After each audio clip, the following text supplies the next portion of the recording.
Alaihi Wasallam keluar dan tiba-tiba berpapasan dengan Abu Bakar dan Umar radhiyallahu anhuma. Maka beliau pun bertanya, Nabi bertanya kepada Abu Bakar dan Umar, apa yang menyebabkan kalian berdua keluar rumah pada saat seperti ini? Keduanya menjawab, rasa lapar ya Rasulullah. Tidak ada makanan dan kami betul-betul merasakan rasa lapar. Kata Nabi Sallallahu Alaihi Wasallam, saya juga. Saya keluar rumah karena rasa lapar yang saya tahan. Demi zat yang jiwaku berada di tangannya, yang menyebabkan aku keluar sama dengan apa yang menyebabkan kalian keluar. Faquma, berdirilah.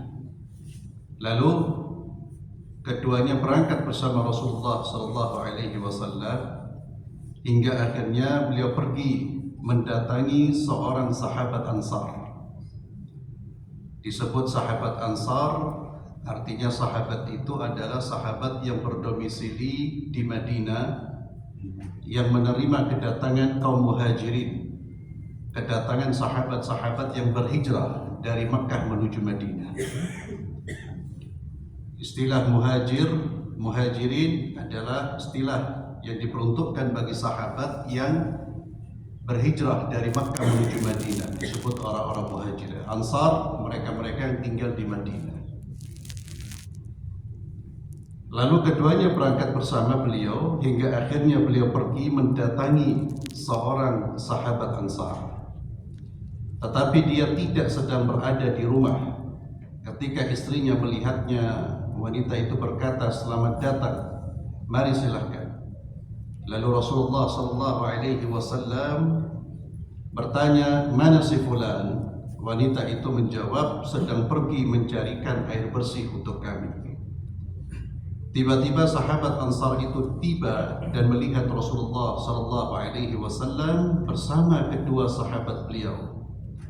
Lantas dia berkata, Alhamdulillah, Alhamdulillah, segala puji bagi Allah Subhanahu wa Ta'ala. Ma ahadun al-yawma akrama adiyafan minni. Pada hari ini tidak ada seorang pun yang mempunyai tamu yang lebih mulia daripada diriku. Ya, karena dia kedatangan Rasulullah Sallallahu Alaihi Wasallam. Kemudian dia pergi dan mengambil setandan kurma yang berisi kurma setengah masak, kurma yang sudah kering dan juga kurma segar, seraya menyatakan silahkan makan. Selanjutnya dia mengambil pisau, maka Rasulullah menanyakan kepadanya, dia mengambil pisau, lalu Nabi berkata kepadanya, janganlah kamu menyembelih kambing perahan, kambing yang masih diambil susunya. Maka dia pun menyembelih kambing untuk mereka, lalu mereka makan daging kambing dan kurma yang berada di tandan tadi, serta mereka pun minum. Mereka di sini siapa? Ya Rasulullah, Abu Bakar, Umar. Ketika mereka telah kenyang oleh makanan dan minuman, Rasulullah Sallallahu Alaihi Wasallam bersabda kepada Abu Bakar dan Umar radhiyallahu anhuma. Kata Nabi, "Walladzi nafsi biyadihi, la tus'alunna an hadzal na'im yaumal qiyamah. Akhrajakum min buyutikumul ju' thumma lam tarji'u hatta asabakum hadzal na'im." Akhrajahu Muslim. Kata Nabi SAW, demi zat yang jiwaku ini berada di tangannya, sesungguhnya pada hari kiamat kelak kalian akan ditanya mengenai nikmat-nikmat ini. Kalian telah dikeluarkan dari rumah kalian oleh rasa lapar, lantas kalian tidak kembali ke rumah sehingga kalian merasakan kenikmatan ini. Hadis ini diriwayatkan oleh Imam Muslim. Di dalam hadis ini, ikhwani fillah azallahu wa iyyakum, masih terkait dengan masalah kehidupan yang sederhana, zuhud, dan ini salah satu contoh dari Rasulullah Sallallahu Alaihi Wasallam dan para sahabatnya. Artinya apa? Mereka terkadang, bukan setiap hari, terkadang berada dalam kondisi tidak ada makanan di rumahnya. Dan antum bisa bayangkan siapa yang tidak makan siapa yang merasakan lapar yang luar biasa, lapar yang membuat keluar dari rumah, baginda Muhammad SAW. Demikian pula dua sosok sahabat yang paling mulia, Abu Bakar dan Umar. Dan ini merupakan salah satu ujian bagi orang-orang yang beriman. Terkadang orang-orang beriman diberi ujian oleh Allah Subhanahu wa taala dengan ketiadaan materi atau sesuatu yang bisa untuk dia makan atau sesuatu yang dia butuhkan. Ini bagian dari ujian Allah Subhanahu wa taala. Dan ketika Allah tidak memberi atau ketika Allah menguji kita dengan ketiadaan dunia, makanan yang harus kita makan ternyata tidak ada makanan yang bisa kita makan. Ketika Allah menguji itu bukan tanda Allah murka, bukan tanda Allah benci dengan hamba tersebut. Karena orang-orang saleh juga diuji dengan ujian-ujian tersebut. Itu bagian dari sunnatullah. Tanda bahwa Allah murka dengan seseorang ketika seseorang tidak diberi hidayah menjalankan agama. Ketika seseorang tidak diberi hidayah untuk melaksanakan syariat Allah Subhanahu wa taala, itulah tanda Allah benci dan Allah murka kepada hamba tersebut. Tapi kalau seseorang tidak dikaruniai materi-materi duniawi, itu hal yang lumrah yang Allah yang Allah berikan ujian tersebut kepada hamba-hambanya, termasuk kepada hamba-hamba Allah yang saleh. Kemudian dari hadis ini, ikhwani fillah, kita lihat bagaimana sikap para sahabat Rasulullah SAW kepada para tamunya, dan bagaimana tanggapnya mereka, respon cepatnya mereka ketika melihat saudara-saudara mereka berada dalam kondisi yang membutuhkan. Sahabat Nabi Muhammad SAW, kisah seperti ini bukan hanya terjadi pada kisah orang Ansar ini saja. Ada kisah-kisah yang lain, bagaimana mereka betul-betul mengulurkan tangan dan memberikan yang terbaik yang bisa mereka berikan untuk saudara-saudara mereka yang membutuhkan. Dan tidak hanya kepada Rasulullah SAW, bukan hanya tamunya Rasulullah SAW, kepada siapapun. Karena mereka dididik oleh baginda Muhammad SAW untuk menjadi pribadi-pribadi yang punya kepedulian sosial yang sangat-sangat tinggi. Mereka adalah orang-orang yang dibina di atas ukhuwah, rasa persaudaraan yang kuat, rasa cinta di antara mereka yang kuat. Itu yang muncul di dalam diri kaum muslimin, sehingga kekuatan bangunan Islam itu luar biasa. Dan kita lihat bagaimana para sahabat Ansar ini betul-betul bahagia dengan kedatangan baginda Muhammad SAW. Nah, saat ini ikhwani fillah, Nabi kita Muhammad SAW tidak bersama dengan kita. Namun yang bersama dengan kita adalah ajaran-ajarannya. Maka seharusnya kita bahagia ketika kita dekat dengan ajaran Rasulullah SAW.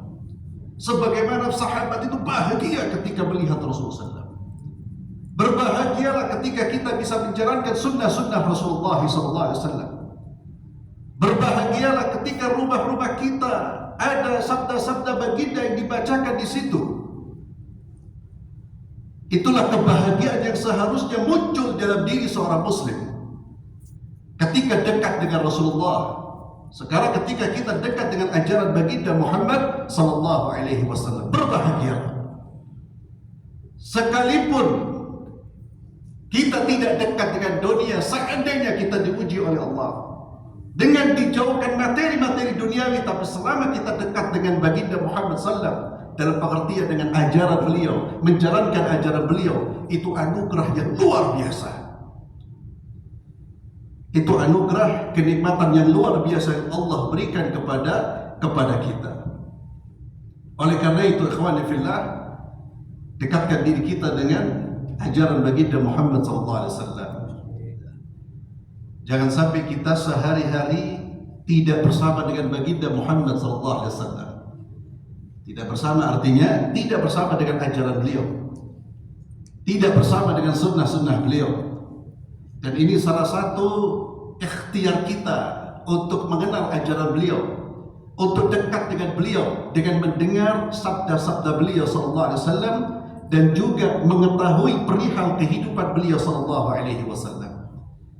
Dan mudah-mudahan dengan ilmu, dengan kita mendengar hadis-hadis tentang Nabi, tentang perihal kehidupan beliau, mudah-mudahan ini akan menambah kecintaan kita dan mendorong kita untuk betul-betul mengikuti Rasulullah SAW. Kemudian yang terakhir, saya lompat insyaallah hadis yang ke-498 kita baca pada pertemuan berikutnya karena agak panjang. Saya lompat ke hadis ke-499 dari Abi Musa al-Asy'ari radhiyallahu an, qala, beliau berkata, akhrajat lana Aisyah radhiyallahu anha kisaan wa izaran ghalidha, qalat qubida Rasulullah sallallahu fi hadain, muttafaqun alaihi. Abu Musa al-Asy'ari radhiyallahu anhu dia menuturkan Aisyah radhiyallahu anha pernah mengeluarkan kain dan sarung yang tebal kepada kami seraya berkata, Rasulullah SAW wafat dalam keadaan memakai kain dan sarung ini. Artinya inilah peninggalan Rasulullah SAW. Hadis riwayat Bukhari dan Muslim. Maka di sini juga ditegaskan bagaimana kesederhanaan hidup sosok yang paling mulia, sosok yang terhebat, yang tidak ada manusia yang lebih mulia daripada beliau, yaitu baginda Muhammad SAW. Beliau menunjukkan sikap hidup sederhana, memakai pakaian yang tebal, dan ini ikhwani fillah azallahu ayyakum, pilihan, bukan karena keterpaksaan. Artinya Nabi bisa mengumpulkan harta lebih dari itu karena Nabi SAW mendapatkan bagian dari harta rampasan perang. Saya ulang, kehidupan ini adalah pilihannya Nabi, bukan karena keterpaksaan. Dan orang disebut zuhud ketika dia memilih, dia mampu memilih. Adapun orang terpaksa, maka tidak bisa dikatakan zuhud, karena memang tidak ada pilihan bagi dia. Seperti Nabi SAW pernah mendapatkan harta kambing yang banyak dari harta rampasan perang, karena Nabi mendapatkan bagian. Tiba-tiba datang orang Arab meminta kambing-kambing tersebut, unta-unta diberikan oleh Rasulullah, dan ini sudah kita baca hadisnya.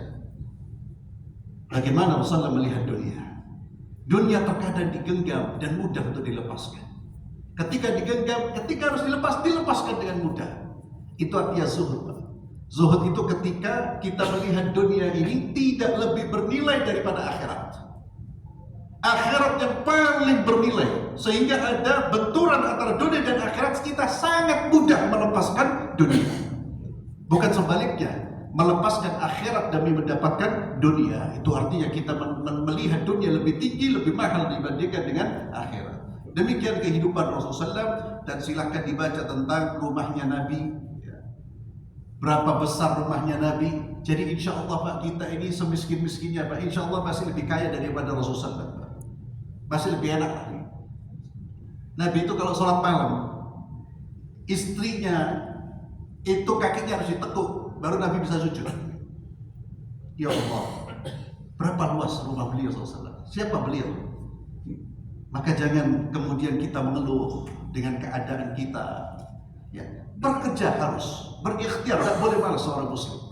Tapi ketika Allah sudah memberikan bagian, nikmati, syukuri. Yang terpenting kita masih bisa mendekatkan diri kepada Allah. Kita bisa dekat dengan Allah Azza wa Jalla. Jangan mengeluh, saya sudah sholat kok hidup saya seperti ini. Memang bukan, sholat bukan untuk agar kita dapat emas dan perak. Siapa yang menjamin itu? Sholat itu agar kita bisa menjalankan sholat itu sebagai sarana kita beribadah kepada Allah. Karena hidup ini tujuannya ibadah, dunia ini sebagai sarana, dan harus kita jadikan sarana. Tujuan kita, wa ma khalaqtul jinna wal insa illa liya'budun. Kita dapat dunia untuk mendekatkan diri kepada Allah, bukan untuk jauh dari Allah Subhanahu wa taala. Wallahu a'lam bissawab. Tertutup dengan kafaratul majlis. Subhanakallahumma wa bihamdik, asyhadu an la ilaha illa anta, astaghfiruka wa atubu ilaik. Assalamualaikum warahmatullahi wabarakatuh.